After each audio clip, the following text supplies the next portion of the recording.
Hello साथियों, सभी लोगों को नमस्कार। कैसे हैं आप लोग? बढ़िया हैं, मस्त हैं और सिविल कोड की अच्छी तरह तैयारी भी आप लोग कर रहे हैं। आज हम लोग जो आपके टेस्ट हुए हैं उसमें सेट संख्या 1 के हम लोग डिस्कशन को देखने वाले हैं। 35 महत्वपूर्ण प्रश्न जो कि सेट 1 में आपके पूछे गए हैं। तो इस सेट 1 के 35 महत्वपूर्ण प्रश्नों की हम लोग व्याख्या को देखने वाले हैं। शुरू करते हैं हम लोग एक बेहतरीन क्लास को। और देखिए यहां पर दिया हुआ है कि इनमें शुद्ध शब्द कौन सा है। पहला करेक्ट निरपराधी, एक शब्द दिया हुआ है निरपराधी। तो देखिए निरपराधी क्या शब्द होता है क्या, एक बार आंसर सभी लोग बताते रहेंगे इसका, है ना। एक बार वीडियो को शेयर कर दिया ना। हाँ, सभी लोग जरा वीडियो को शेयर कर दीजिए। तो एक बार सभी साथी वीडियो को शेयर मारे, फटाफट शेयर मारिए आप लोग जी। गुड मॉर्निंग, कैसे हैं आप लोग? मस्त हैं एकदम, बिल्कुल होना चाहिए। कोई कह रहा है कि my goal is peon civil court, एकदम होना चाहिए, डेफिनेटली होना चाहिए, है ना। बिल्कुल होना चाहिए, आपका लक्ष्य होना चाहिए कि सिविल कोर्ट में इस बार नौकरी लेना। बहुत अच्छी जॉब है भाई, जॉब बहुत अच्छी है। चलो आगे बढ़ते हैं, तब तक देखते रहते हैं इसको भी। शुद्ध शब्द कौन सा है? बोल रहा है कि निरपराधी होगा या प्रामाणिक होगा। तो यार देखिए ना, निरपराधी शब्द नहीं होता है, ये होता है निरपराध। क्या होता है? निरपराध होता है। ये शब्द आपका होता है निरपराध। अपराध मूल शब्द होता है और इसमें निर उपसर्ग जुड़ जाता है तो हो जाता है निरपराध। क्या होता है? निरपराध। जहानाबाद की धरती से जी नमस्कार सभी लोगों को। कैसे हैं आप लोग? अमित राज, कैसे हैं अमित जी? बढ़िया है ना, मस्त है। अब देखो यहां पर एक शब्द है आपका महत्व दिया हुआ है। महत्व तो पता है ये आपको शुद्ध लग सकता है, लेकिन ऐसा भी नहीं है। महत्व में दोनों आधे आधे होते हैं और महत्व हम लोग इस प्रकार कुछ लिखते हैं, इसका शुद्ध होता है महत्व। ध्यान से देखिएगा, महत्व। ऐसे ही हम लोग महत्तम लिखते हैं, ऐसे ही महत्तम लिखा जाता है। तो महत्व होता है। एक शब्द दिया हुआ है प्रामाणिक, ये भी आपके अशुद्ध ही शब्द है, सही नहीं है। ये होता है प्रामाणिक। ये क्या होता है? प्रामाणिक होता है। अब यहां पर आप एक बात तो बोल सकते हैं कि भाई शुद्ध कोई नहीं है, और जब शुद्ध कोई नहीं है तो फिर सही आपके डी ही होंगे, यानी उपयुक्त में से कोई नहीं। अच्छा, किसका किसका सही आंसर आया था? उपयुक्त में से कोई नहीं। एक बार वीडियो को शेयर कर देना सभी लोग जी। कैसे आप लोग? बढ़िया है। बस एक एग्जाम होगा यार, बिहार सिविल कोर्ट में एक ही एग्जाम होगा प्यून में, और एक एग्जाम हो जाएगा, 15 नंबर के इंटरव्यू होंगे, बात खत्म हो जाएगी। 100 नंबर का टोटल पेपर आपका, मतलब एक कह सकते कि रहेगा। हिंदी का डर क्यों है? हिंदी में तो और भी नहीं डरना चाहिए, ठीक है। हिंदी में बिल्कुल नहीं डरना है आपको। इधर आ जाओ। हिंदी आप लोग बहुत आराम से, बहुत मजेदार तरीके से करके आएंगे। जितना पढ़ाया हूं पढ़ लो, उससे बाहर हिंदी नहीं आएगी। पेपर आएगा तो मिला लेना और मुझसे मिल लेना। नेक्स्ट क्वेश्चन की बात करेंगे, क्वेश्चन नंबर 2। प्यारे बच्चों यहां पर ये बताओ कि शुद्ध शब्द कौन सा है। चलो भाई लल्ला मेरे ये बता देना कि शुद्ध शब्द कौन सा है। पहला कार्य गंगा जल, दूसरा कार्य बड़ा सा, है ना। तो गंगा जल यहां पर दिया हुआ है। यार पता है गंगा जल में कभी भी बीच में जो है वो योजक चिन्ह नहीं होता है। तो ये जो योजक चिन्ह दिया ये गड़बड़ है। गंगा जल आपको ऐसे लिखा जाता है, गंगा जल। गंगा जल में आपको बीच में योजक चिन्ह का प्रयोग नहीं किया जाता है, इसलिए यह आपका शुद्ध नहीं होगा, अशुद्ध होगा। शुद्ध ये, अशुद्ध ये। अशुद्ध कौन सा? एक बार कमेंट बॉक्स में बताना अशुद्ध कौन सा। ये वाला, ठीक है। मेरे लाला ये बताओ बेबुनियाद।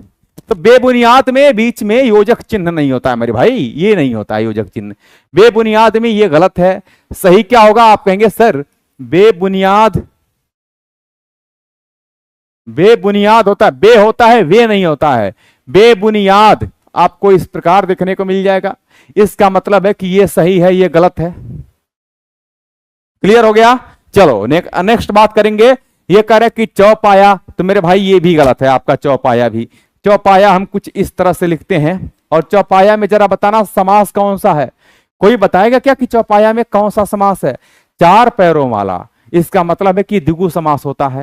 तो चलो यहां पर समास की बात नहीं किया है, शुद्ध और अशुद्ध की बात किया है। मेरा लाला ये बताना कि बड़ा सा एक बच गया है, ठीक है। तो ये तुम्हारा जो बड़ा सा है ये आपके सही आंसर हो जाएंगे। कौन सा होगा? बड़ा सा आपके सही आंसर होंगे, है ना। चलो आगे आगे, नेक्स्ट क्वेश्चन, नेक्स्ट क्वेश्चन। चलो आंसर बताओ फटाफट सभी लोग। क्वेश्चन नंबर 3 का ये बोल रहा है कि पितृजोड़ इच्छा, इसके योग से कौन सा शब्द बनेगा? कह रहे पितृरुक्षा। यार पितृरुक्षा कभी आपने सुना है क्या? पितृरुक्षा नहीं होता है। और एक बात मैं आपको और बताऊं, एक शब्द होता है मेरे लल्ला गुरु। ये क्या होता है? गुरु एक शब्द होता है। और कभी भी जब गुरु उपदेश लिखते हैं, यहां पर तो छोटा हुआ है, लेकिन गुरु उपदेश में ये आपके ऐसे गुरुपदेश होता है, इसलिए बता रहा हूं कि इस बार के एग्जाम में ना ये क्वेश्चन तुम्हारा पूछा जा सकता है। तो गुरुपदेश में बड़ाऊ होता है मेरे भाई, क्या होगा, बड़ाऊ होगा। और जिस प्रकार से तुम लोगों को सिविल कोर्ट पियोन के प्री में पढ़ाए थे ना, पास हो गए थे, मात्र 4-5 क्लास मुझे लगता है कि लिए होंगे, 5 क्लास में कल्याण हो गया था, उसी तरह से इसमें भी 5 क्लास में तुम्हारा कल्याण हो जाएगा, घबराओ मत, बिल्कुल कल्याण हो जाएगा, एकदम टेंशन नहीं लेना है। 35 क्वेश्चन ऐसे चुटकियों में बजा के तुम सब करोगे, टेंशन को कहां लेना है। इधर आ जाओ, पहले आंसर इसको देख लेते हैं। ये बताओ कि जब पितृधन इच्छा हम लोग कहते हैं मेरे भाई, ये बताना कि जब हम लोग पितृधन इच्छा कहते हैं ना, पितृजोड़ इच्छा, तो ये बताओ पितृजोड़ इच्छा में तुम्हारा क्या क्या जुड़ रहा है, जरा बताओ। इसके जब हम पितृ बोलते हैं, पितृ, तो री आया कि नहीं आया? ये निचवा वाला ऐसे री होता है, ऋषि वाला, जो बार बार गलती करते रहते, तो ये री है तुम्हारा, ठीक है। और इस री के साथ तुम्हारा योग क्या हो रहा है, ई का। अब तुम्हें एक बात याद आ गया होगा कि सर जब ई, उ और री के पश्चात कोई भी असमान स्वर आ जाता है तो ई का या उ का व और री का र हो जाता है। तो ये जो री है ना, इस री का मेरे भाई र होगा, र हलंत होता है। ये जब री का र तुम्हारा बन गया है, तो अब जरा बताना ये री तुम्हारा हटा कि नहीं हटा मेरा लल्ला? ये जो री है तुम्हारा हटा कि नहीं हटा? तो ये जब री हट जाएगा ना, तो ये र लगेगा कहां, इसी वाले वर्ण में ऐसे लग जाता है, ये हो जाता है पित्र। ये पित्र में ध्यान रखना, र बात में है तो पहले है, र बात में है तो पहले है, पित्र ऐसे बोलते हैं, तो पित्र हो गया। और यहां पर ये बताना कि पित्र में जब ई जुड़ेगा इसके साथ इच्छा, तो ई कहां लगेगा, ये छोटी ई है, तो छोटी ई तो मेरे दोस्तों यहीं पर ऐसे लगेगा, पितृ और च छ ऐसे लिख दिया, पितृक्षा। ये आपका सही शब्द बन गया है। मैं थोड़ा सा एक बार इसको स्पष्ट रूप से लिख देता हूं, ऐसे बन जाएगा पितृक्षा। किसका किसका यहां पर उत्तर सही आया हुआ है। और ई का या उ का व और री का र होना इस बात को संकेत करता है किसमें, यण संधि है ना। कौन सी संधि है, तो यण संधि है भाई। बताओ किसका किसका यण संधि आया हुआ है। अगर नहीं आएगा तो समझ लेना कि मार खाने के योग्य तो तुम लोग कार्य कर ही दिए हो, कोई दिक्कत नहीं है। तो पितृक्षा प्रश्न का सही उत्तर मेरे लल्ला डी हो जाएगा। बताओ, हाथ उठाकर सभी लोग बताओ, माता काली का नाम लेकर के बताओ किसका किसका आंसर सही आया है। एडमिट कार्ड कोई पूछ रहा है, एडमिट कार्ड आ गया है, चेक कर लो। अरे एडमिट कार्ड को गोली मारो, पहले इसको पढ़ो। एडमिट कार्ड तो बताओ निकाल सकते हो, है ना। प्रीलिम्स चुटकियों में निकलेगा तुम सबों का, झूठम टेंशन लेते हो तुम सब। एग्जाम देके जब आओगे कहोगे सर ये तो जितना उम्मीद भी नहीं किए थे उससे बेहतर कर दिए हिंदी। तुम हिंदी का टेंशन ना लो, हिंदी तुम लोगों का निकला हुआ है। निम्नलिखित शब्दों में से स्वर संधि को पहचानिए। ये बताओ, ये बोल रहा है पुस्तकालय, संधि विच्छेद करो इसका, ये हो जाएगा पुस्तक जोड़ आलय, पुस्तक जोड़ आलय। अब ये बताओ पुस्तक जोड़ आलय है ना, तो ये कौन कौन से दो वर्ण आपस में जुड़ रहे हैं। आप कहेंगे अ के साथ आ का योग हो रहा है, अ और आ जब भी जुड़ेगा तो बन जाएगा आ। क्या बनेगा, आ बनेगा। तो मेरे लल्ला ये बताना जरा कि जब दो समान वर्ण जुड़ करके आपको दीर्घ संधि का निर्माण कर रहे हैं, तो इसी को तो कहते हैं अकह सवर्णीय दीर्घ। क्या बोलते हैं, अकह सवर्णीय दीर्घ यानी दीर्घ संधि। अब ये बताओ यही तो पूछा है, क्या क्या पूछा है। अच्छा, स्वर संधि को पहचानना है, कोई बात नहीं। तो दीर्घ संधि या स्वर संधि का ही भेद होता है। तो स्वर संधि होगा इसमें, इसी में स्वर संधि हो जाएगा, दिग्दर्शन में नहीं होगा। दिक जोड़ दर्शन बराबर होता है दिग्दर्शन, दिक जोड़ दर्शन बराबर होता है दिग्दर्शन। त थ द यानी त वर्ग का तीसरा वर्ण है। अब सुनो, ये व्यंजन संधि होगा, क्योंकि अगर कभी भी किसी वर्ग के पहले वर्ण का योग किसी वर्ग के तीसरे वर्ण के साथ हो जाए, जैसे कि यहां पर तीसरे वर्ण द के साथ हो गया, त वर्ग का द वर्ण जो है जो आपका यहां पर योग हो रहा है, तो किसी वर्ग के तीसरे वर्ण के साथ हो जाए, या फिर सभी स्वरों के साथ हो जाए, या फिर य र ल व के साथ हो जाए और ह के साथ हो जाए, तो आप कह देंगे कि सर पहला वर्ग अपने ही वर्ग के पहला वर्ण अपने ही वर्ग के तीसरे वर्णों में परिवर्तित हो जाता है। क का परिवर्तन क ख ग में हो जाएगा। तो अब ये बताओ, ग में परिवर्तित होगा तो दिग्दर्शन बनेगा कि नहीं बनेगा। तो आप कह सकते हैं कि सर ये व्यंजन के साथ व्यंजन का योग अर्थात व्यंजन संधि होगा। इसमें कौन सी संधि में लल्ला, तो आप कह दोगे कि सर इसमें तो व्यंजन संधि होगा। बहुत बढ़िया है, तुम लोगों का जवाब बहुत बड़ा बहुत अच्छा है। लेकिन ये बताओ सदगति का संधि विच्छेद क्या होगा। तो आप कहेंगे सर सत जोड़ गति हो जाएगा। अच्छा, सदगति में सद जोड़ गति भी होता है, सत जोड़ गति भी होता है, कोई दिक्कत नहीं है, ठीक है। तो सत जोड़ गति या सत जोड़ गति ये दोनों हो जाएंगे, सदगति होता है। अब देखो ध्यान से, उज्ज्वल ये होता है उत जोड़, हाँ ज्वल है ना, उत जोड़ ज्वल हो जाएगा मेरे लल्ला, उत जोड़ ज्वल होगा, उत जोड़ ज्वल बराबर होता है उज्ज्वल। तो मेरे दोस्तों ये बता दो मेरे लल्ला, ये बता दो जरा, बेगूसराय सेंटर है, तुम्हारे सेंटर में ये कौन है? लल्लन कुमार। ये मेरा बहुत पुराना स्टूडेंट है लल्लन कुमार, ये बहुत पढ़ता है बच्चा। लल्लन तुम मन से पढ़ लो, है ना, कोई नहीं रोक सकता है तुम्हारा सिलेक्शन, बढ़िया से पढ़ो। वैसे सबका सिलेक्शन कोई नहीं रुकेगा, घबराओ मत। लल्लन बहुत मेहनत करते हो तुम, जब भी मैं पढ़ाने आता हूं तो तुम हमको लाइव मिल ही जाते हो। और जो लगा हुआ है, हमेशा लगा हुआ है, मेहनत कर रहा है, ईश्वर उसको देख रहा है यार, कौन रोक सकता है? किसकी औकात है रोक देगा? तुम्हारा नहीं होगा तो किसका होगा ये बताओ। चलो इधर आ जाओ। तो उत जोड़ ज्वल, त के बाद ज आने का मतलब है त का परिवर्तन ज में हो जाएगा, और ज में हो जाएगा तो ये बन जाएगा उज्ज्वल। इसमें भी व्यंजन संधि है ना। कौन सी संधि है?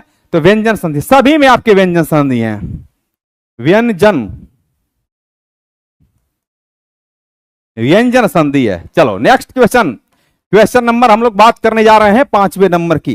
कमेंट बॉक्स में आंसर बताओ, अनुरूप में कौन सा समास है? मेरे लल्ला ये बता देना जरा, अनुरूप की जब बात करते हैं तो ये अनु आ प्रतिभर, अनु आ प्रतिभर, आंसर फटाफट आंसर, प्रतिभर यथा यावत हर, ये सभी तुमको आ रहा है। आप लोगों को, सभी लोगों को ये सारे क्वेश्चन आ रहे हैं, लेकिन प्रैक्टिस करना अत्यावश्यक है। जो क्वेश्चन आपको आता है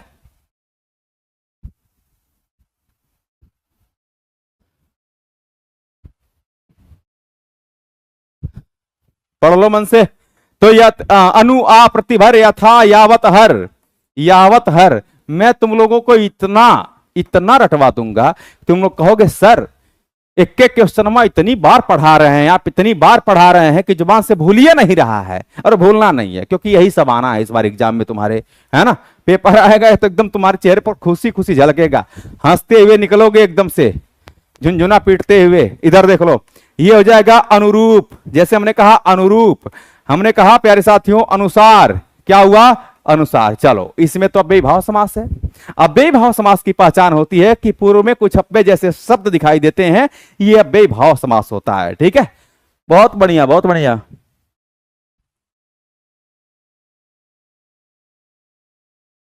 कोई कह रहा है अखिलेश रुक जा अखिलेश रुक जा, है ना, और लग जा गले कि फिर कभी शाम हो ना हो।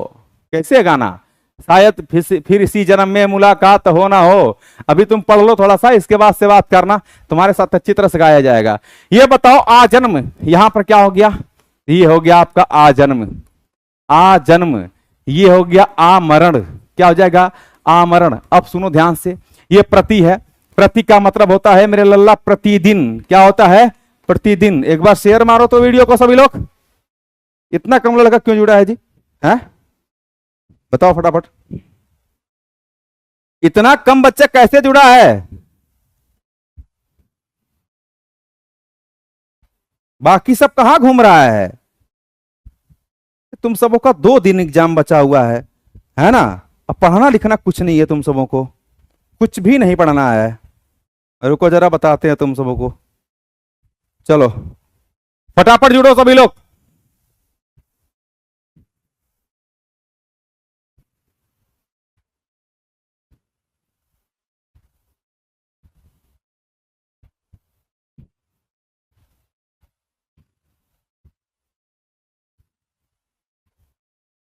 चलो भाई, अब देखो अनुरूप, अनुसार, प्रतिदिन, प्रत्येक,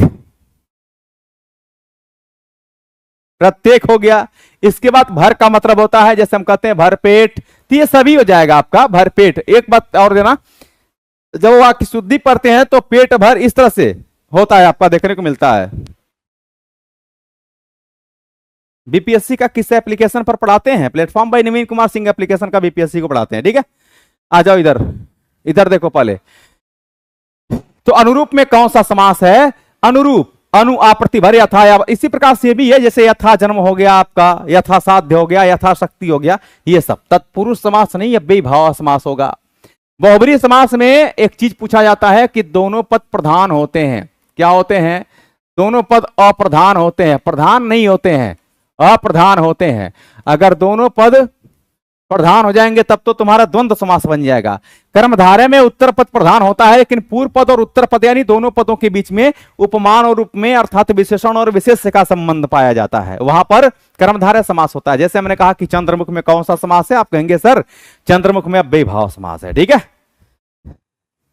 अब एक गधा इधर पढ़ो पहले, उल्लू कहीं के इधर देखो, कह रहे जिस सामासिक शब्दों में पहला पद संख्या को व्यक्त करने वाला विशेषण होता है वे शब्द कहलाते हैं। ये बताओ कि अगर पहला पद संख्या हो गया, जैसे मान लो हमने कहा चौराहा, अब सुनो ध्यान से भाई, चौराहा हो गया, तुमने कहा कि ये बताओ दशानन नहीं होगा, दशानन इसलिए नहीं होगा, दशानन हम किसी को बोलते हैं, रावण को बोलते हैं। पंचमुख हम किसी को बोलने लगे हैं, 5 हैं मुख जिसके, 10 है मुख जिसके अर्थात रावण, तो अगर किसी तीसरे पद की तरफ संकेत कर दिया तो वो नहीं होगा आपका। हमने कहा नवग्रह में कौन सा समास है, मेरे लल्ला नवग्रह मीन्स होता है नवग्रह, है ना, चौराहा हो गया। हमने कहा षटकोण में कौन सा समास है, षटकोण में कौन सा समास है, तो आप कहेंगे ये सब में द्विगु समास है। देखो पूर्व पद क्या है, एक संख्यावाची विशेषण की भांति कार्य कर रहा है। अगर पूर्व पद संख्यावाची विशेषण की भांति कार्य करने लगा, कह दोगे कि इसमें द्विगु समास हो जाएगा। प्रश्न के सही उत्तर भी आपके द्विगु हो जाएंगे। चलो नेक्स्ट क्वेश्चन, क्वेश्चन नंबर 7, अंगरखा शब्द क्या है? ये बोल रहा है कि जरा बताओ कि अंगरखा शब्द जो है, अजीत कुमार इधर देखो, इनमें से अंगरखा शब्द क्या है? तत्सम है, विदेशज है, देशज है, तदभव है। अब सुनो ध्यान से, अंगरखा का होता है अंगरक्षक। क्या होता है? तो आप कहोगे कि अंगरक्षक बराबर होता है अंगरखा। तो अंगरक्षक ये तत्सम शब्द है, तत्सम शब्द है, और अंगरखा जो है एक तदभव शब्द है, ये तदभव है। और ये बताओ कि अगर ये तदभव हो गया तो सही आंसर डी ही होगा ना, डी हो जाएगा। अब सुनो ध्यान से, अगर आपको कह दिया जाए कि बताओ देशज शब्द कौन से हैं, देशज में एक तो तुम्हारा आ जाता है लोटा, लोटा, लोटा जानते हो क्या होता है? नहीं जानते। लोटा ऐसे ही होता है, ऐसे पहले बनता था, पहले पानी लोग उसी से पीते थे, है ना, आधा पानी मुंह में जाता था, आधा बाहर गिरता था। लोटा। एक तुम लोग जो पगड़ी बांधते हो, बड़ा हीरो बनते हो पगड़ी बांध बांध करके, चलो हम पगड़ी बांध लिए। गांव वाले वैसे जब काम करने जाते हैं तो पगड़ी जरूर ऐसे बांध लेते हैं, कुछ दिन में हम भी बांधेंगे, घबराओ मत।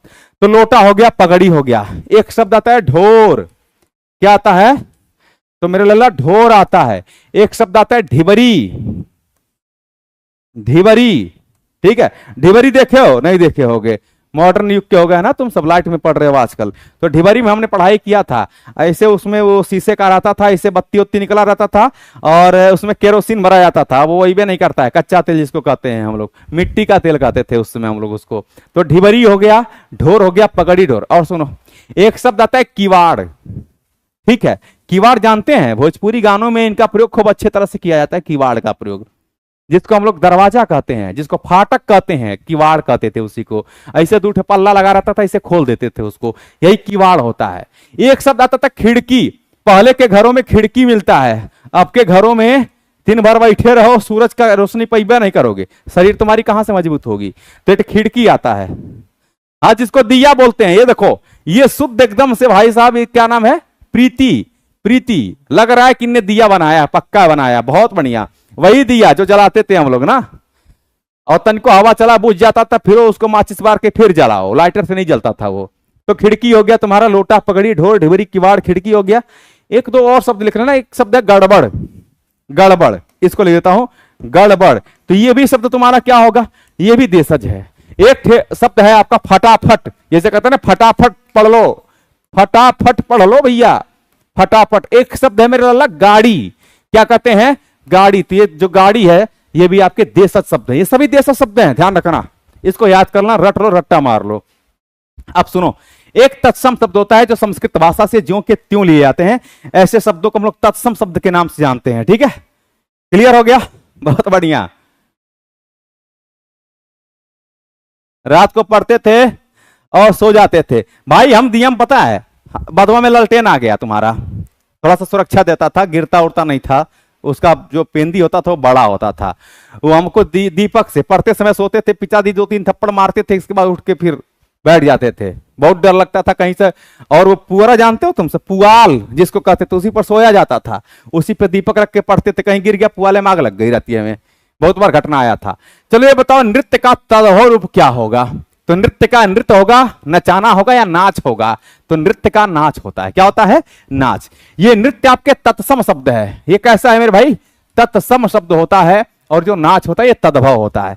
चलो आंसर भी तुम दे रहे हो ना। आज गिन लेना, आज मेरे सेट में गिनना कि क्या तुम्हारे 34 क्वेश्चन सही हो रहे हैं कि नहीं। अगर 34 नहीं हो रहे हैं तो 33 सही हो रहे हैं कि नहीं। अगर 33 नहीं हो रहे हैं तो 32 सही हो रहे हैं कि नहीं। अगर 32 नहीं हो रहा है तो समझ लो कि बवाल खत्म है तुम्हारा। समझ गया ना?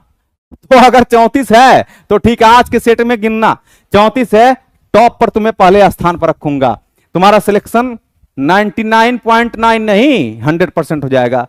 33 वाला जिनका नंबर है उनका 99.99% और 32 है उनका 99%।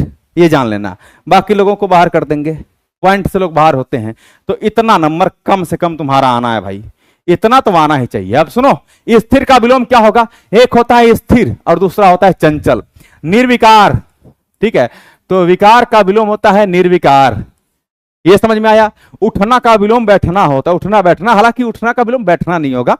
चलो आगे बढ़ जाते हैं। नेक्स्ट क्वेश्चन ये कह रहा है कि विज्ञ का विलोम क्या होगा? देखो एक शब्द आता है मेरे भाई विज्ञ, एक शब्द होता है विज्ञ, ठीक है, इसका विलोम पूछता है। एक शब्द आता है अभिज्ञ, अभिज्ञ, और भिज्ञ कोई शब्द नहीं होता है, ये जान लेना। तो विज्ञ मीन्स होता है एक तरह से चतुर, चालाक होता है, हालांकि चालाकों के नहीं, बुद्धिमानों के लिए आता है विज्ञ। तो ये होता है अभिज्ञ। विज्ञ का अज्ञ, इधर देखो, विज्ञ का अज्ञ होता है। क्या होता है? विज्ञ का अज्ञ होता है, ठीक है। अभिज्ञ, अब देखो अभिज्ञ का मतलब होता है अनभिज्ञ, अनभिज्ञ, ठीक है। तो ये इसके विलोम होते हैं। अब सुनो, विज्ञ का विलोम क्या हो जाएगा? अज्ञ हो जाएगा। क्या हो जाएगा? अज्ञ। तो प्रश्न के सही उत्तर क्या हो जाएंगे? डी आंसर करेक्ट होंगे मेरे लाला, डी आंसर। वाह क्या बात है, क्या बात है। आंसर तुम लोगों का बहुत ही, सुनो, विज्ञ का अविज्ञ कोई बोल रहा, इतना मार खाओगे। विज्ञ का अविज्ञ नहीं होता है बेवकूफ कहीं के, विज्ञ का अज्ञ होता है। समझ गए? ये कौन आंसर दे रहा है? सी। और डी कैसे दे रहे हो जी? हाँ डी तो सही है तुम्हारा, डी सही है, ठीक है। लेकिन अगर किसी ने सी दिया तो खैर नहीं होगा। इधर आओ। कह रहे अभिषेक, आपने सुना है क्या, जब कर्ण के रथ का पहिया फंसता है, दलदल में फंस जाता है भूमि में, तो उसी समय भगवान श्री कृष्ण कहते हैं अर्जुन देखो मत, अब सीधा मारो बाण, एकदम से कर्ण को निकल जाए। अर्जुन बेचारा कहता है कि मुझे तो स्वजन ही दिखाई दे रहे, मैं बाण की भी किस पर चलाऊं? और ये बताइए महोदय, आप कह रहे हैं बाण चलाइए, हम निहत्थे पर बाण मारे, ये धर्म युद्ध नहीं है तो अधर्म युद्ध होगा। कृष्ण कहते हैं कि ऐसा है ना, तुम युद्ध जीत लिए, सत्यानाश कर दोगे, अरे टाइम है मारो। खड़ा है देखता क्या मौन भोले, सरासन तान बस अवसर यही है, फिर घड़ी और मिलने को नहीं है, विशिख को ही गले के पार कर दे, अभी ही शत्रु का संहार कर दे। तो विशिख को ही गले के पार कर दे, विशिख का मतलब होता है मेरे लाला तीर। ये क्या होता है? तीर होता है। पर्यायवाची पूछाना, ठीक है। तो तीर का पर्यायवाची होता है, तीर होता है, विशिख होता है, बाण होता है, तुड़ीर एक शब्द आता है, इसको लिखना, तुड़ीर एक शब्द आता है, बाण का पर्यायवाची। तो मेरे लल्ला इसका सही उत्तर हो जाएगा, बाण का पर्यायवाची क्या होता है? ये आपका होता है विशिख। सरासन तान, सरासन मीन्स होता है धनुष, सरासन तान बस अवसर यही है, फिर घड़ी और मिलने को नहीं है, विशिख को ही गले के पार कर दे, अभी ही शत्रु का संहार कर दे। तो ये बात भगवान श्री कृष्ण कहते हैं। तो बाण का जो पर्यायवाची होगा वो विशिख होता है, और एक होता है सरासन। क्या होता है? सरासन। तो इसको लिख लेना, ये धनुष का पर्यायवाची होता है। धनुष का पर्यायवाची में लल्ला होता है, इसी को हम लोग चाप कहते हैं। क्या कहते हैं? चाप कहते हैं। इसी को हम लोग कमान का, ये सभी होता है आपका। चलो सरोवर, यह तालाब का होता है, तालाब का पर्यायवाची सरोवर होता है मेरे लल्ला। बुध मीन्स होता है बुध कोविद, मनीषी, बुध कोविद, ठीक है। ये सब हम लोग बुद्धिमान को कह सकते हैं, पंडित को भी कहते हैं, बुध कोविद, ये सब पंडित का पर्यायवाची होता है। तरु मीन्स होता है मेरे लल्ला पेड़, इसी को पादप कहते हैं, तरु पादप, इसी को हम लोग वृक्ष कहते हैं। इसी को हम लोग गाछ, गाछ जानते हो, हम तो पहली बार जब सुने गाछ तो हमने कहा कि सब तुम सब इतना बड़ा पर्यायवाची कैसे बोल लेते हो। तो इधर जब आप जाएंगे बंगाल क्षेत्र में या इधर भागलपुर वाले में अपने क्षेत्र में जाएंगे, या फिर आप लोग इधर मैथिली वाले में जाएंगे ना, मिथिला वाले क्षेत्रों में, दरभंगा वगैरह साइड में, तो ये गाछ बोलते हैं। गाछ ये वृक्ष का पर्यायवाची होता है। ये पेड़ भी कह सकते हो, पहले तो पेड़ लिख लो समझ में आ जाए, ठीक है। तो ये गाछ पेड़ ये सब हो जाता है तरु का पर्यायवाची। नेक्स्ट क्वेश्चन, क्वेश्चन नंबर हम 12 की बात कर लेते हैं। क्रोध शब्द का पर्यायवाची क्या होता है?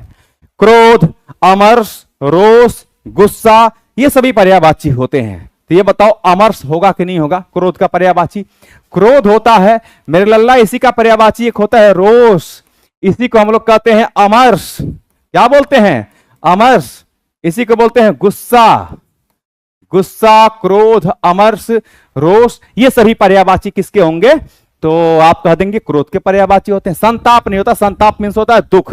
क्या होता है? दुख होता है। और सुनो ध्यान से, हम छोड़ेंगे ऐसे नहीं तुम्हें, हम तुम लोगों को ऐसे नहीं छोड़ेंगे भाई मेरे, ठीक है। तुम लोगों को बढ़िया से आज क्लास लेंगे, बढ़िया से क्लास लगाएंगे, आज तुम सबों की वाट लगा देंगे, पूरा समझ लेना।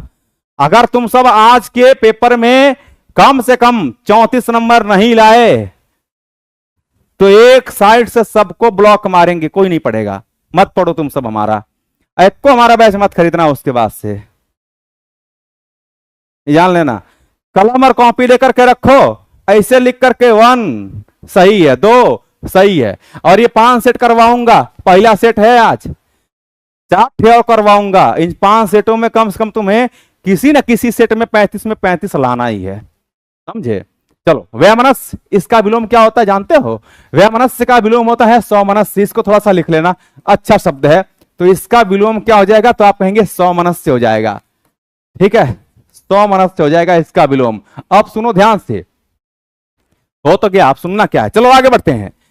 13 नंबर का क्वेश्चन कर रहा है कि दिए गए वाक्यांश के लिए एक शब्द दीजिए। पहाड़ का निचला भाग। 2 ठे आता है, 2 ठे पूछता है। एक ठे क्या पूछता है? एक ठे तुम्हारा पूछता है उपत्यका, उपत्यका, और एक ठे तुम्हारा पूछता है अधित्यका, अधित्यका। ये पर्वत के पीछे की जो ऊपरी भूमि होती है, अधित्यका, पर्वत के पीछे की जो उठी हुई भूमि होती है उसको अधित्यका कहते हैं। हेलो सर, नमस्कार, कैसे हैं मेरे दोस्तों? स्वागत है आप सभी लोगों का प्लेटफॉर्म बाई नवीन कुमार सिंह के इस यूट्यूब चैनल पर। और इस बार सिलेक्शन की गारंटी देने वाला, ये बात जान लेना किस बार सिलेक्शन आप लोगों का होना है, ठीक है। तो सिलेक्शन की गारंटी देने वाले सन्निवेश सर इस समय तुम्हारे सामने मौजूद है। पढ़ लो जी जान से, नौकरी तुम्हारे ऐसे चुटकियों में लगेगा, बस जुड़े रहो मेरे साथ। 5 सेट कल्याण। इधर देखो, उपत्यका, अधित्यका, तो ये बताना जरा, अधित्यका उपत्यका में क्या अंतर है? पर्वत यानी पहाड़ का जो निचला भाग होता है इसको हम लोग क्या कहते हैं? उपत्यका कहते हैं। और पर्वत का जो ऊपरी हिस्सा, जो पीछे वाला भाग होता है उठा हुआ, उसी को अधित्यका कहते हैं। अधि दिया हुआ ना, अधि, तो बस ऊपर उठा हुआ जो भाग होता है पीछे का, यह अधित्यका होता है। अब सुन लो ध्यान से, औरस क्या होता है? विवाहित माता पिता से उत्पन्न संतान को औरस कहते हैं।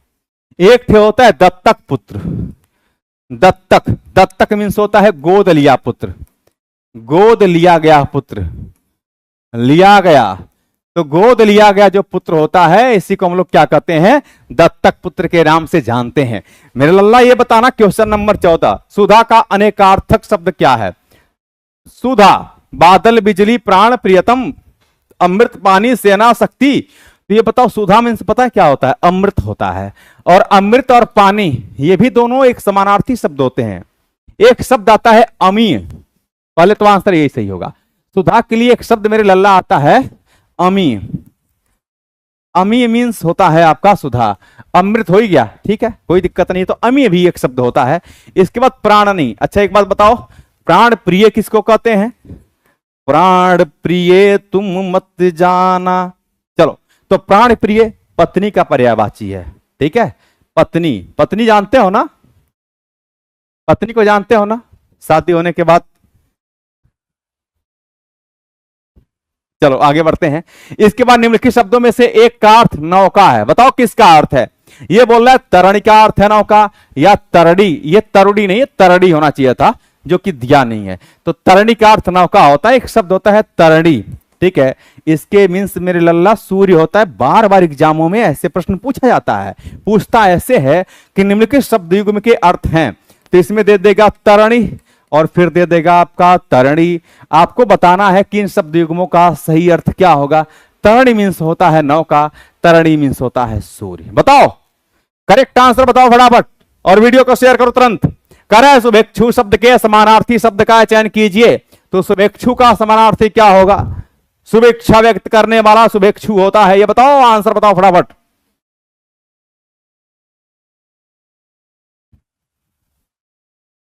राकेश बाबू थोड़ा पढ़ लो, मन से पढ़ लो मेरे लाल, पढ़ लो मन से पढ़ लो, बस इधर आओ।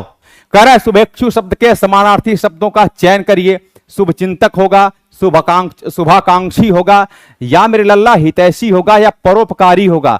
तो शुभेच्छु शब्द का अर्थ होता है, शुभेच्छु का मतलब होता है हितैषी। अच्छा देखो, ये कह रहा है कि समानार्थी शब्द का चयन करिए शुभेच्छु का।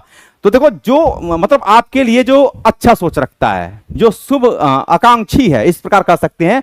तो शुभचिंतक नहीं होता है, शुभाकांक्षी, इसको कहते हैं शुभेच्छु, ठीक है। शुभ आकांक्षी होता है, शुभेच्छु कहते हैं। प्रश्न का सही आंसर सी होगा, हितैषी नहीं। हितैषी मतलब जो आपका हित चाहता है वो हितैषी होता है।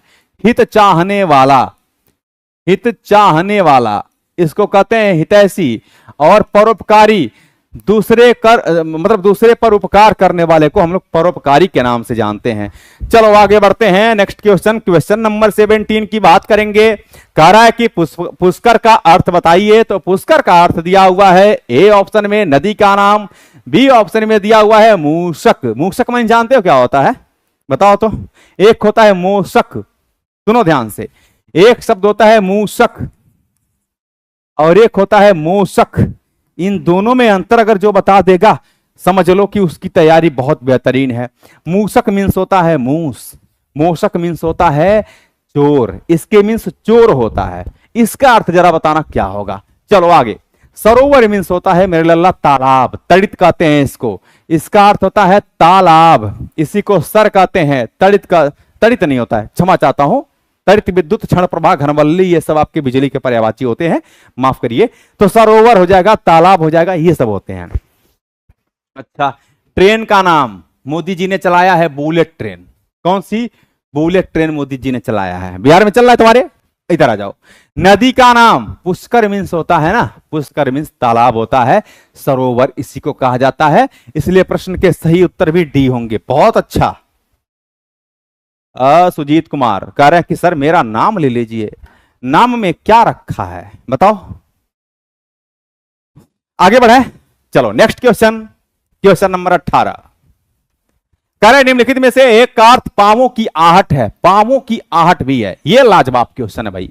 ये थोड़ा सा सोच सकता है। चाप मीन्स जानते हो क्या होता है? चाप, धनुष, कमान, सरासन। अच्छा चलो बताओ तो, ये सभी जितना भी है, चाहे हम चाप की बात कर लें, चाहे हम लोग कमान की बात कर लें, चाहे हम लोग धनुष की बात कर लें, चाहे हम लोग सरासन, अभी लिखवाए थे ना कि खड़ा है देखता क्या मौन भोले, सरासन तान बस अवसर, यही है। तो ये सरासन हो जाएगा, सरासन हो जाएगा। ये सभी मेरे लल्ला धनुष के पर्यायवाची हैं। किसके पर्यायवाची हैं? तो आप कहेंगे धनुष के पर्यायवाची हैं, सब हैं। लेकिन एक ऐसा भी शब्द है जिसका अर्थ पांवों की आहट भी होती है। आंसर बताना। किसी के आंसर डी आ रहे हैं, सरासन। अरे सरासन कैसे होगा? सरासन, धनुष, चाप, कमान सब धनुष के पर्यायवाची हैं। तुम्हें यह बताना है कि धनुष का पर्यायवाची तो सभी है, लेकिन एक ऐसा भी शब्द है जो धनुष के साथ साथ ये पांवों की आहट का भी अर्थ देता है। तो पता है इसी को हम लोग क्या कहते हैं? इसी को कहते हैं मेरे दोस्तों चाप। चाप जैसे होता क्या है कि जब हम चलते हैं तो पांवों में ऐसे गड्ढा होता है, तो ऐसे चाप बन जाता है, इसीलिए इसको चाप भी कहा जाता है, पांवों की आहट को। तो प्रश्न का सही उत्तर चाप हो जाएगा। क्या होगा? चाप होगा। अब बताओ आंसर किसके किसके? नफरत की दुनिया को छोड़ के प्यार की दुनिया में खुश रहना मेरे यार। इधर देखो, कह रहे श्रुति सम भिन्नार्थक शब्द पानी और पानी का अर्थ निम्न में से कौन सा है। तो अब आपको यह बताना है ना कि पानी और पानी, जैसे आपने सुना होगा कि वीड़ा पानी, क्या होता है वीड़ा पानी, यानी वीड़ा और वीड़ा है पानी में जिनके, वीड़ा है पानी में जिनके, अर्थात हम लोग इस प्रकार भी कहते हैं कि चक्र पानी, चक्र है पानी में जिनके।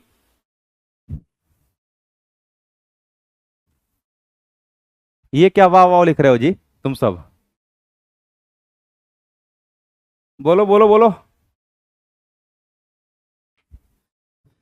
देखो इधर, तो ये हो गया श्रुति सम भिन्नार्थक शब्द पानी और पानी का अर्थ इनमें से कौन सा है।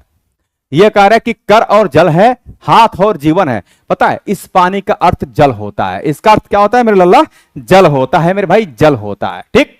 और ये पानी मीन्स होता है हाथ, कर जिसको कहते हैं हाथ, तो ये पहला वाला कर नहीं हो सकता, कभी भी ये कर नहीं हो सकता पहला वाला।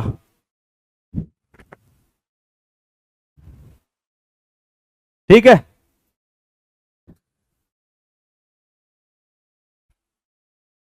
हाँ सॉन्ग मस्त था गुरुजी, चलो ठीक है, अच्छी बात है, बहुत अच्छा ये सॉन्ग है, सुनना है इसको, वर्तमान दुनिया के लिए ये सॉन्ग बहुत अच्छा है। तो पानी और पानी का अर्थ इनमें से क्या होगा, पानी का अर्थ पता है क्या होता है, जल होता है, और हाथ किसका, पानी का अर्थ होता है। डी आंसर किसके किसके आए हैं, डी आंसर, बहुत अच्छा। क्वेश्चन नंबर 20 की बात करेंगे मेरे लाल, ये बताओ कि क्वेश्चन नंबर 20 का सही उत्तर क्या होगा। ये बोल रहा है कि उस विकल्प का चयन करो जिसमें निम्नलिखित मुहावरे का अर्थ दिया गया है। बोल रहा है कि आकाश के तारे तोड़ना, तो भाई आकाश के तारे तो मैं तोड़ूंगा इस बार, मैं तोड़वाऊंगा भी इस बार तुम लोगों को आकाश के तारे, क्योंकि सिलेक्शन तो दिलवाना है, सिलेक्शन तो पाना है। करे आकाश के तारे तोड़ना, आसमान से तारे जोड़ने की कोशिश करना एकदम नहीं होगा। मुहावरे का अर्थ गूढ़ होता है, रहस्यमयी होता है। क्या होता है, ठीक है, इधर देखो तुम बहुत मार खाओगे। आसमान छूने की कोशिश करना, असंभव कार्य करना, यस वेरी गुड, असंभव कार्य करना, इस प्रश्न का सही उत्तर सी होगा। ठीक है, तो आकाश के तारे तोड़ने का अर्थ होता है असंभव कार्य करना। ठीक है, किनका आंसर बी आया है, बताओ बी आंसर किनका आया है। बहुत बढ़िया, बहुत अच्छा, बहुत बढ़िया, बहुत बेहतरीन उम्दा आंसर है भाई। क्वेश्चन नंबर हम तुम्हें बात करेंगे 21 का। चलो 21 नंबर का सही उत्तर देखते हैं कितने लोग बताते हैं। 21 नंबर का सही उत्तर कितने लोग बताते हैं। कह रहा है कि चांद पर थूकना, थूकोगे क्या चांद पर, नहीं थूकना है कभी भी। चांद बहुत सुंदर सा है, एकदम समझ लो कि पृथ्वी का छाया जब उस पर पड़ती है चांद पर, इतना सुनहरा लगता है, मुझे मन करता है कि चांदे पर जाकर कह रहे हैं, बढ़िया रहेगा, मजा रहेगा। तो कभी भी जिन लोगों को सम्मान मिला है, पूरा देश दुनिया विश्व पूरे चांद का सम्मान करती है, चंदा मामा भी कह देती है। वैसे हमारे हिंदुस्तान में चंदा मैया, चंदा मामा, जौन बोलना है तो बोलो, बोलने में कोई दिक्कत नहीं होती है। ठीक है, तो सम्मान है, यानी सम्मान पुरुष पर कभी भी लांछन नहीं लगाना चाहिए, कभी भी उन पर थूकना नहीं चाहिए। तो महान पुरुष पर लांछन लगाकर स्वयं अपमानित होना, ये बताओ, ऐसे उल्टा मुंह करके जब चांद पर थूकोगे तो थूक तुम्हारे ऊपर ही गिरेगा। तो सम्मानित यानी सम्मानजनक व्यक्तियों पर जब आप लांछन लगाते हैं तो स्वयं को अपमानित होना पड़ता है, यही बात सही होगा। और बढ़कर बात करना ये नहीं होगा, महत्वाकांक्षी नहीं, ये सब नहीं होगा। नेक्स्ट क्वेश्चन 22 नंबर कह रहे निम्नलिखित प्रश्न में 4 विकल्पों में से उस विकल्प का चयन करें जो रिक्त स्थान के लिए सही भाववाचक संज्ञा वाला विकल्प हो। कह रहे अब मैं कहीं नहीं जा सकता, मैं से चूर हो चुका हूं। अब मैं कहीं नहीं जा सकता, मैं पीडीएफ हमारे टेलीग्राम चैनल पर मिल जाएगा। जब टेलीग्राम चैनल आप जाएंगे प्लेटफॉर्म बाय नवीन कुमार सिंह टेलीग्राम पर, तो वहां पर इसका पूरा पीडीएफ मिल जाएगा, पीडीएफ उतार लेना। उससे अच्छा है कि तुम समझ लो, हमसे बातें कर लो, हंस हंस के मस्ती से बात कर लो, तुम्हें एक एक चीजें रटवा देंगे। तो इसमें पीडीएफ को तुम्हें दिक्कत नहीं है, फिलहाल एक बार रिविजन करने के लिए पीडीएफ चाहिए। अब मैं कहीं नहीं जा सकता, मैं से चूर हो चुका हूं, मैं नाचना से चूर हो चुका हूं, मैं थकाना से, मैं थकावट से। देखो भाई, थकावट एक भाववाचक संज्ञा है, तो मैं कहीं नहीं जा सकता, मैं थकावट से चूर हो चुका हूं। ठीक है, तो प्रश्न का सही उत्तर क्या होगा, सी हो जाएगा, मैं थकावट से चूर हो चुका हूं। नेक्स्ट क्वेश्चन नंबर बात करेंगे 23 का। कह रहा है कि निम्नलिखित में से उस विकल्प का चयन कीजिए जो समूहवाचक संज्ञा का सही विकल्प है। बोल रहा है कि भैया भीड़, देखो भीड़ हो गया, वर्ग हो गया, सेना हो गया, सेना हो गया, समूह हो गया, परिवार हो गया, समाज हो गया। समाज तो आजकल बहुत है, एकदम से समझ लो कि इससे दूर रहना हमको मन कर रहा है, ठीक है, क्या ही बात करें। समाज हो गया, और एक शब्द आता है ऑर्केस्ट्रा, जो नाच होती है ना, ऑर्केस्ट्रा उसको कहते हैं। तो ऑर्केस्ट्रा, ये सभी आपके समूहवाचक संज्ञाओं में आ जाते हैं। तो इसका सही उत्तर वैसे यही हो जाएगा। दूध की अगर हम बात करें प्यारे साथियों, तो दूध हो गया, तेल हो गया, तेल हो गया, ये लिक्विड अवस्थाओं की चीज है। पारा हो गया, इसके साथ साथ अगर हम लोग बात करते हैं गैसीय अवस्थाओं की, जैसे ऑक्सीजन की बात कर लेते हैं, रुक जाओ जरा, अगर हम बात कर लेते हैं प्यारे साथियों ऑक्सीजन की, तो ऑक्सीजन हो गया आपका। इसके बाद हम लोग धुआं की बात कर लेते हैं। तो मेरे लल्ला ये बता देना जरा, अगर इन दोनों चीजों की हम लोग बात कर लें तो ये गैसीय अवस्था की चीजें हैं, और गैसीय अवस्था की चीजें भी हमारी द्रव्यवाचक संज्ञाओं के बेहतर उदाहरण माने जाते हैं। इसी के साथ साथ मेरे लाल, अगर हम लोग लोहा की बात कर रहे हैं मेरे साथियों, लोहा हो गया, इसके साथ साथ अगर सोना हो गया, ठीक है, ये सभी, लकड़ी भी, ये सभी हो जाएगा, पत्थर भी हो जाएगा, ये सभी जो ठोस अवस्थाओं में होते हैं, पदार्थ की जो अवस्थाएं हो सकती हैं, ठोस, द्रव, गैस, ये सभी आपको किन चीजों के उदाहरण हो जाएंगे, कौन सी संज्ञा का उदाहरण? तो आप कहेंगे कि सर ये द्रव्यवाचक संज्ञा होगा, ये द्रव्यवाचक संज्ञा हो जाएगा। इस प्रश्न का सही उत्तर जो होगा ना वो ए ही होगा, लेकिन फिर भी हम आंसर अलग अलग बता रहे हैं। मीठा, मीठा एक विशेषण है, मीठा, खट्टा, कड़वा, ये सभी आपके विशेषण होते हैं। क्या होते हैं? विशेषण होते हैं आपके। और इसके साथ साथ जब पर्वत की बात करते हैं साथियों, तो पर्वत हो गया, पहाड़ हो गया, नदी, नदी हो गया आपका, नदी हो गया, झील हो गया, मनुष्य हो गया, लड़का हो गया, लड़की हो गया, मनुष्य हो गया, लड़का हो गया। इसके साथ साथ जब लड़की की बात करते हैं, लड़की हो गई। ये सभी जो संज्ञाएं हैं वो आपकी जातिवाचक संज्ञाओं के बेहतर उदाहरण माने जाते हैं। कौन सी संज्ञाओं के? तो आप कहेंगे कि ये जातिवाचक संज्ञा है, जातिवाचक संज्ञा के ये बेहतर उदाहरण आपके माने जाते हैं। नेक्स्ट क्वेश्चन नंबर 24, ये कह रहा है कि उत्तम पुरुष सर्वनाम के किस भेद का एक प्रकार है? चलो फटाफट आंसर बताओ सभी लोग, क्या है? बोलो आंसर बताओ, आंसर, आंसर बताओ। उत्तम पुरुष सर्वनाम का एक प्रकार है, वो प्रकार कौन सा होगा? वक्त का ये परिंदा रुका है कहां? बोलो उत्तम पुरुष सर्वनाम। देखो जब हम पुरुषवाचक सर्वनाम की बात, पहली बात अगर आपसे पूछ दिया जाए कि ये बताओ कुल सर्वनाम कितने हैं, कुल सर्वनाम, तो कुल सर्वनाम की जो संख्या है वो 11 होती है। मूल सर्वनाम है ये, मूल सर्वनाम, पूरा लिख देता हूं। जो मूल सर्वनाम है, मूल सर्वनाम, इन मूल सर्वनामों की संख्या कितनी मेरा लल्ला? तो 11 होती है। इंपॉर्टेंट प्रश्न, और क्वेश्चन 9th का ये प्रश्न है, 9th की क्लास का क्वेश्चन है, ये छोटा सा क्वेश्चन है, आप समझ गए होंगे। अब सुनो ध्यान से, ये तो मूल सर्वनाम है, लेकिन अगर हम लोग सर्वनाम के भेद की बात करें तो सर्वनाम के जो भेद हैं, जो सर्वनाम के भेद हैं, वो सर्वनाम के कुल मिलाकर कितने भेद हैं? 6 भेद हैं। कितने? 6 भेद हैं। अब सुनो ध्यान से, अगर सर्वनाम के 6 भेद हैं तो इन्हीं में से एक भेद निकल करके आता है जिसका नाम है पुरुषवाचक सर्वनाम। क्या आता है भाई? तो आप कहेंगे पुरुषवाचक सर्वनाम होता है। और मेरे भाई जो पुरुषवाचक सर्वनाम होता है इसके भी 3 भेद होते हैं। कौन कौन से? दुनिया में हर व्यक्ति अपने आप को उत्तम मानता है। क्या मानता है? उत्तम मानता है। तो एक तो उत्तम पुरुष हो गया, दूसरा होता है मध्यम पुरुष। क्या होता है? तो आप कहेंगे कि दूसरा मध्यम पुरुष होता है। और इसके साथ साथ प्यारे साथियों एक होता है आपका अन्य पुरुष। क्या होता है? अन्य पुरुष। तो मेरे लल्ला एक बात हमेशा याद कर लेना। क्या याद करना है? याद ये करना है कि उत्तम पुरुष, हर व्यक्ति अपने आप को दुनिया में उत्तम मानता है। तो मैं से संबंधित जितने भी शब्द होंगे, मैं हो गया, हम हो गया, मेरा हो गया, हमारा हो गया, ये सभी उत्तम पुरुषों में आते हैं। मध्यम पुरुष की अगर बात करते हैं तो तू हो गया आपका, तुम हो गया, ठीक है। और आप, एक शब्द है आप भी उत्तम पुरुष, आप भी पुरुषवाचक सर्वनाम का, मध्यम पुरुष का ये जो है कि सर्वनामिक शब्द होता है। नेक्स्ट, इसके बाद अन्य पुरुषों में यह और वह आते हैं। कौन कौन से? यह और वह आ जाएंगे। अब सुनो ध्यान से, अगर मैं कहता हूं उत्तम पुरुष सर्वनाम के किस भेद का एक प्रकार है, पुरुषवाचक सर्वनाम का प्रकार है।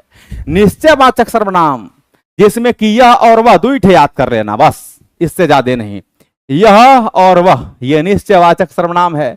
इसके बाद संबंधों की जो बात करते हैं, जैसे जो सो दुइयट होता है, जो सो ये संबंध की बात करते हैं, संबंधवाचक। जैसे हम कहते हैं ना कि जो पढ़ेगा वही पास होगा, जो पढ़ेगा सो पास होगा, ये कैसा सर्वनाम? कहोगे यार जो पढ़ेगा सो पास होगा, जो और सो की बात कर दिया है, तो मेरे भाई ये दो संबंधों को जोड़ रहा है, संबंधों को जोड़ रहा है तो संबंधवाचक सर्वनाम है। दिमाग में एकदम घोर करके पी लेना। एक होता है निजवाचक सर्वनाम, ये जानते हो क्या होता है? जो निजता की बात करता है, अपनत्व की बात करता है, सिर्फ अपनी ही बात में लिप्त रहता है, और यही होता है स्वयं। क्या होता है?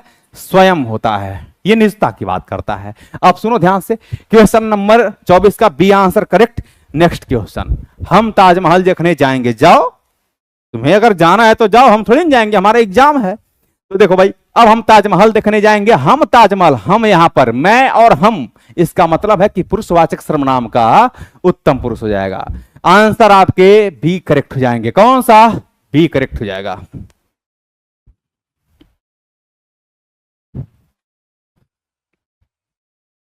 जो सोया वो खोया, जो जागा वही पाया। ठीक है, लगे रहो इंडिया। देखो इंडिया जीती थी लगातार, बैटिंग पर बैटिंग चल रहा था, विजेता बन गई। इसीलिए लगे रहो हमेशा जीवन में, हार कभी नहीं मानना है। हार न मानूंगा, रार न ठानूंगा, और इस बार सिविल कोर्ट पियून बन के दिखाऊंगा। ये देखो महान शब्द का स्त्रीलिंग क्या होगा? जैसे हम लोग कहते हैं ना कि अशोक महान था, उसी तरह से हम लोग कहते हैं महती, आपकी महती कृपा होगी। तो कभी भी महती, महान का जो स्त्रीलिंग महती होता है, नेत्री नहीं होता है, नेता का नेत्री होता है। नेता ये पुल्लिंग शब्द है, यह होता है पुल्लिंग शब्द, और ये होता है स्त्रीलिंग से नेत्री होता है। ठीक, महोदया, महोदय, पुरुषों के लिए महोदय का प्रयोग करते हैं और स्त्रियों के लिए महोदया का प्रयोग करते हैं। सुन लो ध्यान से, नहीं पुरुषों में महोदया ना कर देना, गड़बड़े हो जाएगा। पुरुषों में कहीं महोदया लगाए, मामला खत्म पूरा। ठीक है, और महान का तो होता ही है आपका, महान का महती होता है। नेक्स्ट क्वेश्चन, इसी प्रकार से एक और लिख लेना, विद्वान का विदुषी होता है। विद्वान का विदुषी लिख लेना, विदुषी। लेकिन एक चीज गलती कर बैठते हो। ठीक है, एक चीज गलती ये कर बैठते हो कि जो कवि होता है मेरे भाई, कवि का स्त्रीलिंग कभी भी, कवि का स्त्रीलिंग कभी भी कवित्री नहीं होता है। यही आप गड़बड़ कर देते हैं, यह गड़बड़ हो जाता है आपका। ठीक है, तो कवि का स्त्रीलिंग क्या होता है? आप कहेंगे कवयित्री होता है। क्या होता है भाई? कवित्री होता है। चलो नेक्स्ट क्वेश्चन, क्वेश्चन नंबर 27। लिंग बदलिए। माता, माता का पुल्लिंग क्या हो जाएगा? माता का पिता होगा, और क्या है? कुछ नहीं होगा। चलो, जैसे लड़का का लिंग परिवर्तन करेंगे तो क्या हो जाएगा? तो भाई मेरे लड़का का लड़की हो जाएगा। क्या हो जाएगा? लड़की हो जाएगा। बोलो हां या ना, हां या ना। नेक्स्ट, करे भारतीय शब्द का बहुवचन। ये बताओ मजा आ रहा है कि नहीं पढ़ने में? पढ़ने में मजा आ रहा है कि नहीं आ रहा है? वक्त का ये परिंदा रुका है कहां, मैं था पागल जो इसको बुलाता रहा, चार पैसे कमाने मैं आया शहर, गांव मेरा मुझे याद आता रहा। है ना? तो बस 4 पैसे हम लोग कमाने आए हैं और इस बार कमा करके जाएंगे, ये जान लेना। तो भारतीय का विलोम क्या होगा? भारतीयों। बहुत अच्छा, बहुत अच्छा, very good answer, B answer. जोड़ते रहना। 28 नंबर क्वेश्चन कर लिया हूं मैंने, और कौन कौन से सही आंसर हुआ यह बताना। निम्न में से कौन सा एक वचन है? देखो क्या क्या दिया हुआ है, सुनना ध्यान से मेरे भाई। यहां पर एक प्राण दिया हुआ है, दर्शन दिया हुआ है। तो प्राण, बाल, होश, हस्ताक्षर, दर्शन, ये जितने भी शब्द आपको देखने को मिलते हैं, ये सभी शब्द आपको केवल और केवल ये बहुवचन में ही प्रयोग किए जाते हैं। एक वचन इनका नहीं बनाया जा सकता। मेरे प्राण निकल गए, मेरे प्राण निकल गए। तो अब सुनना ध्यान से, कौन कौन से शब्द होते हैं? प्राण, प्राण, बाल, प्राण बाल, होश, हस्ताक्षर, हस्ताक्षर, दर्शन। बस पढ़ते रहो, तुम सबों को गाना भी बीच बीच में सुनाते रहेंगे, ठीक है ना। हाँ, मजेदार गाना सुनाएंगे, घबराओ मत, तुम्हारी जिंदगी से रिलेटेड गाने सुनाऊंगा, याद कर लेना गाने को, एकदम जिंदगी में उतार। कुछ चीजें तो होना चाहिए जिंदगी में उतारने के लिए। इधर देखो, प्राण बाल होश हस्ताक्षर दर्शन, एक शब्द होता है मेरे लल्ला आंसू। क्या होता है? आंसू होता है एक शब्द। तो अब बताओ, प्राण बाल होश हस्ताक्षर आंसू, जानते हो क्यों बता रहा हूं? इसलिए बता रहा हूं कि मेरा तुमसे एक स्वार्थ है। क्या? मेरा सारा खूब बैच खरीद लेना, ठीक है। बैच खरीदो कि नहीं? कौन कौन मेरा बैच खरीद रहा है बताओ? अब नहीं खरीदने की जरूरत है, अब तुम सब पास हो, बस रिजल्ट लेकर के आओ, यही मेरे लिए सबसे बड़ा बैच है। इधर देखो, तो प्राण बाल होश हस्ताक्षर संदासु, केवल बहुवचन में इनका प्रयोग किया जाता है। केवल बहुवचन में इनका प्रयोग मेरे लल्ला करते हैं। किसमें? केवल बहुवचन में इनका प्रयोग करते हैं, ये ध्यान रखना। एक और लिख लेना, ओठ। क्या होगा? ओठ। इसको मैं अलग से लिख रहा हूं। अच्छा, ओठ का प्रयोग बहुवचन में क्यों करते हैं? क्योंकि ओठ एक नहीं होते हैं, ओठ दो होते हैं। एक तुम्हारा नीचवा वाला फाटक होता है, एक ऊपरा वाला फाटक होता है, दुई ओठ होते हैं, है ना, जुड़वा होते हैं। इसलिए इनके लिए हम बहुवचन का ही प्रयोग कर सकते हैं, कभी भी एक वचन का प्रयोग नहीं करते। बहुत बढ़िया, बहुत लाजवाब। Good afternoon, good morning, good night, नमस्कार, आदाब, जय श्री कृष्णा, राधे राधे, सलाम वालेकुम।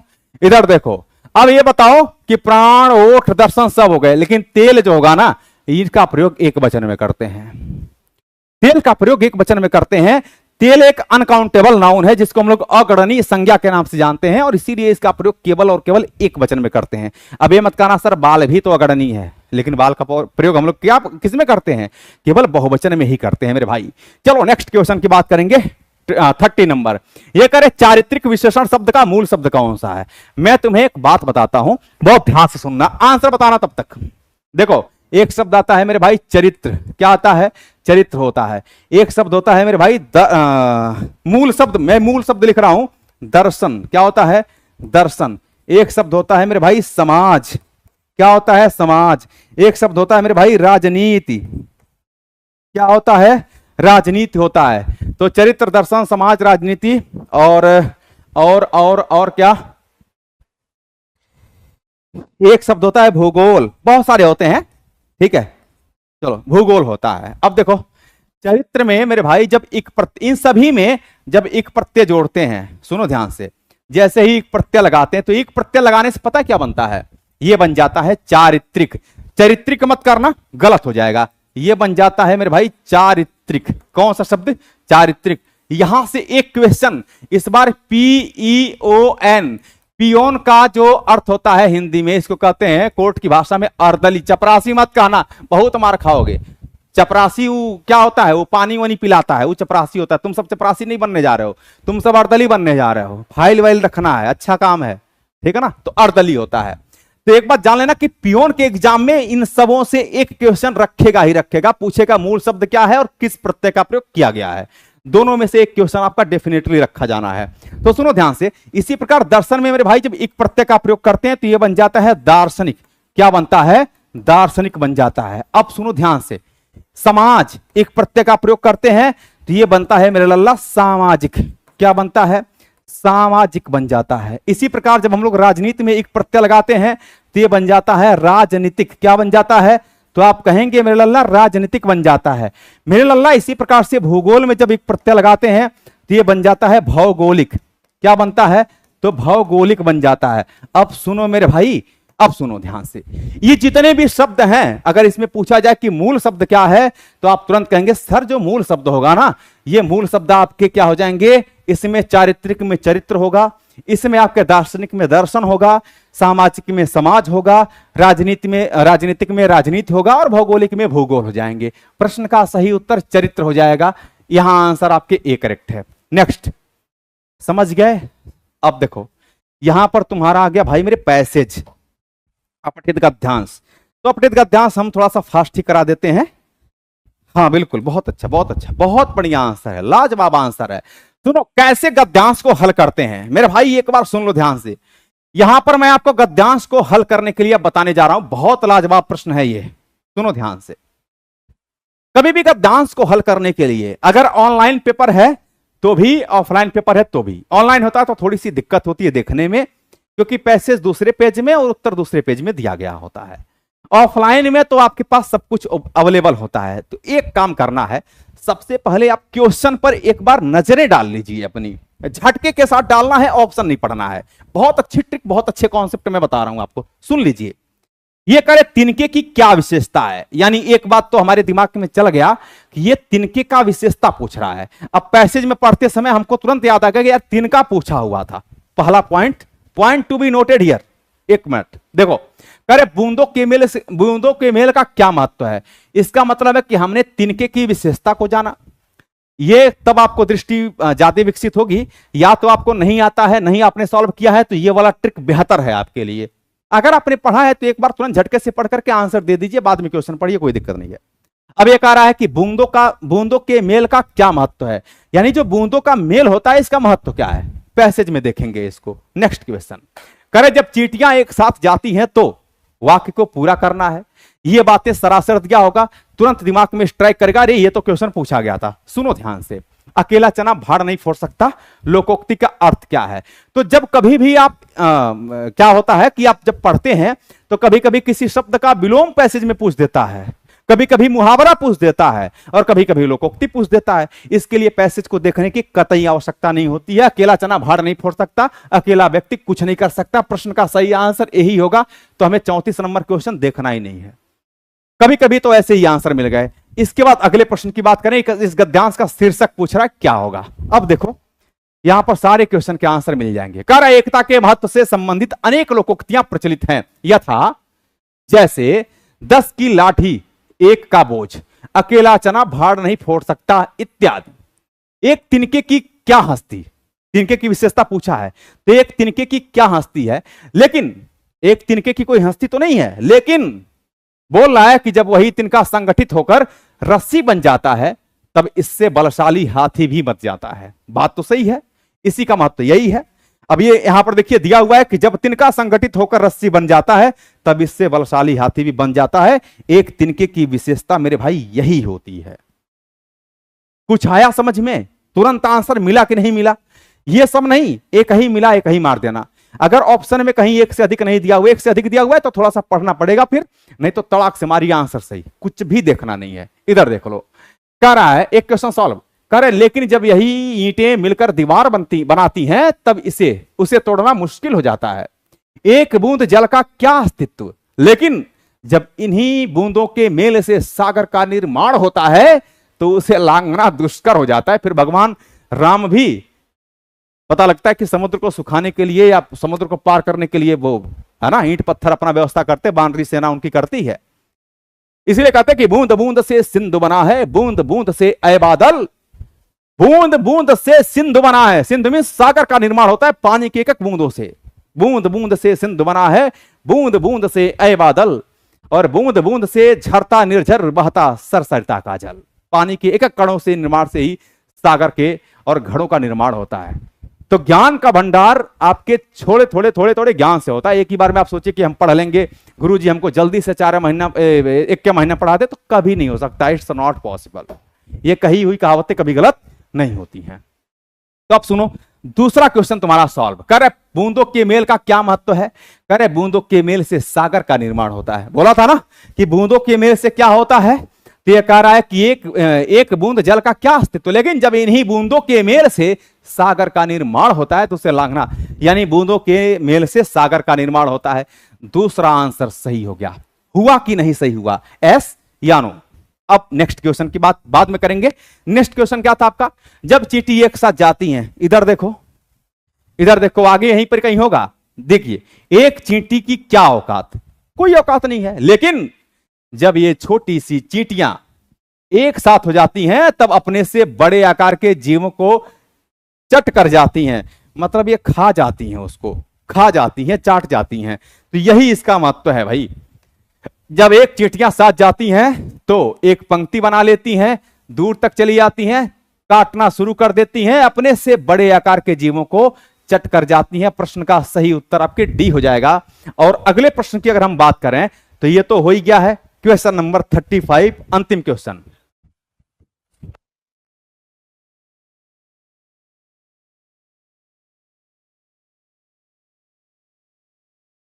देखिए इसके बाद आपका मैथ का डिस्कशन होगा, कहीं जाना नहीं है, बरकरार रहना है, जबरदस्त तरीके से होगा। ठीक है, ये कह रहे इसका गद्यांश का उपयुक्त शीर्षक क्या होगा?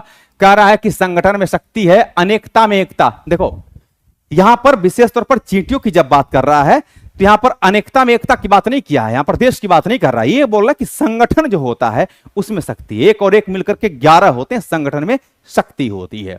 तो संगठन में शक्ति है, इस गद्यांश का सारांश होगा। निश्चित रूप से आपको ये वीडियो पसंद आई होगी। और प्यारे साथियों, अगर वीडियो पसंद आई है तो सुनो ध्यान से, एक बार सबको लाइक करना है। लाइक आपका ये बताता है कि वीडियो आपको पसंद आई है। ऐसी ही लाजवाब क्लास कल हमारे साथ जुड़ना नहीं भूलेंगे।